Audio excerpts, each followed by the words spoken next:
மேம்பாலத்தில் கட்டுப்பாட்டை இழந்து ஆற்றுக்குள் பேருந்து கவிழ்ந்து விபத்தில் 18 பேர் உயிரிழந்தனர்.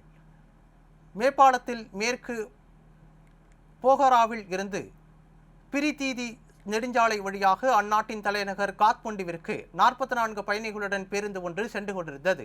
அப்போது பைசி கொலடா பகுதியில் நள்ளிரவு 1:30 மணியளவில் ஓட்டுநரின் கட்டுப்பாட்டை இழந்த பேருந்து மத்திய மாவட்டமான தாடியங்கில் உள்ள திரிசூலி ஆற்றில் கவிழ்ந்தது. இந்த விபத்து குறித்து தகவலறிந்து சம்பவ இடத்திற்கு விரைந்த மீட்பு படையினர் நீண்ட நேரம் போராடி மீட்பு பணியை மேற்கொண்டனர். இந்த கோர விபத்தில் 2 வெளிநாட்டு பயணிகள் உள்பட 18 பேர் உயிரிழந்தனர். மேலும் 26 பேர் படுகாயங்களுடன் மீட்கப்பட்டு பல்வேறு மருத்துவமனைகளில் சிகிச்சை பெற்று வருகின்றனர்.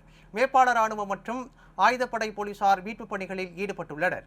ஆற்றில் மூழ்கியவர்களை தேட சிறப்பு நீர்மூழ்கி வீரர்களும் வரவழைக்கப்பட்டுள்ளனர்.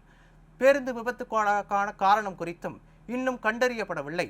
மேம்பாலத்தில் சமீபத்திய ஆண்டுகளில் சாலை விபத்துகள் அதிகரித்து வருகின்றன.